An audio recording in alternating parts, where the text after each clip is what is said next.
नमस्कार, daily line के news file bulletin में आपका स्वागत है और मैं हूं आपके साथ शांभवी प्रभाकर। इस बुलेटिन में हम आपको बताएंगे कि केंद्रीय गृह मंत्री अमित शाह की तरफ जूता फेंकने वाला शख्स कौन है और बताएंगे कि इंडिया गठबंधन को लेकर नीतीश कुमार ने क्या बड़ा बयान दिया। साथ ही बताएंगे कि आईआईटी बीएचयू के हजारों छात्र किस घटना से आक्रोशित होकर विरोध प्रदर्शन कर रहे हैं। लेकिन उससे पहले एक नजर डालते हैं आज की हेडलाइंस पर।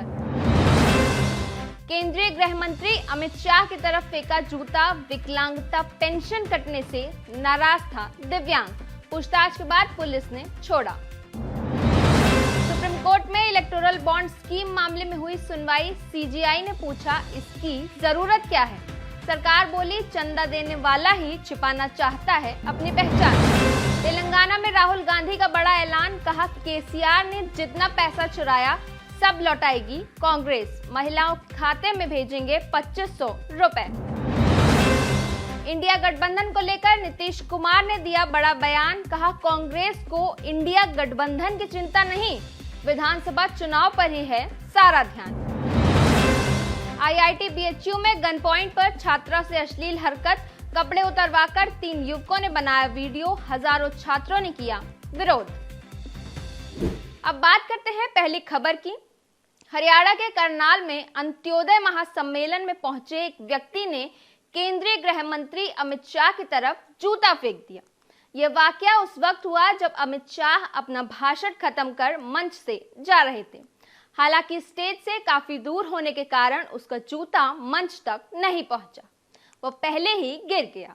जानकारी के मुताबिक जूता फेंकने वाला शख्स दिव्यांग है और वो अपनी विकलांगता पेंशन कटने से सरकार से नाराज है। वह सरकारी योजनाओं के लाभार्थियों के बीच बैठा था और उसका नाम रविंद्र सिंह है। वह कुरुक्षेत्र का रहने वाला है। घटना के बाद मौके पर मौजूद पुलिस ने तुरंत दिव्यांग रविंद्र सिंह को हिरासत में ले लिया। दिव्यांग रविंद्र ने बताया कि सरकारी अधिकारियों ने उसकी विकलांगता पेंशन काट दी थी। उसे 2 साल बिना पेंशन के गुजारा करना पड़ा। इस दौरान उसके घर चलाने के लिए उसकी बीवी के जेवर तक बिक गए। अफसरों और सरकार के इसी रवैये से नाराज होकर उसने ये कदम उठाया। अब बात करते हैं अगली खबर की। सुप्रीम कोर्ट में इलेक्टोरल बॉन्ड स्कीम मामले में आज 2 नवंबर को तीसरे दिन सुनवाई हुई। सुनवाई के दौरान सीजीआई डीवाई चंद्रचूड़ ने सरकार से पूछा कि इलेक्टोरल बॉन्ड की क्या जरूरत है। सरकार तो ऐसे भी जानती है कि उन्हें चंदा कौन दे रहा है। इलेक्टोरल बॉन्ड मिलते ही पार्टी को पता चल जाता है कि किसने कितना चंदा दिया है। इस पर सरकार की तरफ से सॉलिसिटर जनरल तुषार मेहता ने कहा कि किसने कितना पैसा डोनेट किया यह सरकार नहीं जानना चाहती है। चंदा देने वाला ही अपनी पहचान छिपाकर रखना चाहता है। वह नहीं चाहता कि किसी दूसरी पार्टी को इसका पता चले। अगर मैं कांग्रेस को चंदा दे रहा हूं तो मैं नहीं चाहूंगा कि भाजपा को इसका पता चले। अब बात करते हैं अगली खबर की। बिहार के सीएम नीतीश कुमार ने इंडिया गठबंधन को लेकर बड़ा बयान दिया है। नीतीश कुमार ने आज 2 नवंबर को मिलर स्कूल ग्राउंड में आयोजित सीपीआई की रैली को संबोधित किया।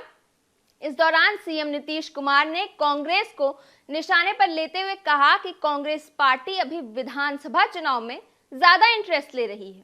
उन्होंने कहा कि अभी इंडिया गठबंधन की कोई चर्चा नहीं हो रही है। नीतीश ने कहा कि चुनाव के बाद दोबारा इंडिया गठबंधन पर चर्चा होगी। अभी कांग्रेस 5 राज्यों के चुनाव में ज्यादा वक्त दे रही है। नीतीश कुमार ने वाम दलों का जिक्र करते हुए कहा कि सीपीआई ने भले ही सहयोग नहीं किया, लेकिन सीपीआई के साथ हमारा पुराना रिश्ता है। अब बात करते हैं अगली खबर की। कांग्रेस सांसद राहुल गांधी ने आज यानी 2 नवंबर को तेलंगाना के अंबाटपल्ली में एक बड़ा ऐलान किया है। राहुल गांधी ने कहा कि राज्य के मुख्यमंत्री केसीआर ने जनता का जितना पैसा चोरी किया है, कांग्रेस सबको उतना पैसा लौटाएगी।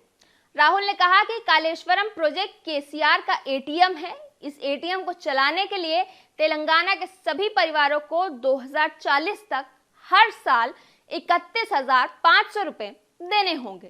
राहुल ने आगे कहा कि अगर तेलंगाना में कांग्रेस की सरकार बनी तो महिलाओं के बैंक अकाउंट में हर महीने 2500 रुपए भेजे जाएंगे। 1000 रुपए का सिलेंडर 500 रुपए में मिलेगा। साथ ही उन्होंने कहा कि पब्लिक बसों में महिलाएं फ्री में सफर कर सकेंगी। उनके ट्रैवल का 500 से 1000 रुपए बचेगा। इस तरह महिलाओं को हर महीने 4000 रुपए का फायदा होगा। अब बात करते हैं अगली खबर की। 30 नवंबर को तेलंगाना में विधानसभा चुनाव होने वाला है। इसके मद्देनजर राज्य में सियासी पार्टियां एक दूसरे के खिलाफ जमकर हमला बोल रही हैं। अब AIMIM के मुखिया असदुद्दीन ओवैसी ने राहुल गांधी पर पलटवार किया है। साथ ही राहुल से पूछा है कि क्या आप अमेठी का चुनाव मुफ्त में हार गए थे या पैसे मिले थे। हैदराबाद से AIMIM सांसद असदुद्दीन ओवैसी ने बुधवार शाम X पर पोस्ट कर राहुल पर जमकर निशाना साधा। उन्होंने कहा कि 2014 से अब तक आपको सिर्फ हारना ही आया है, इसका जिम्मेदार मैं नहीं हूं।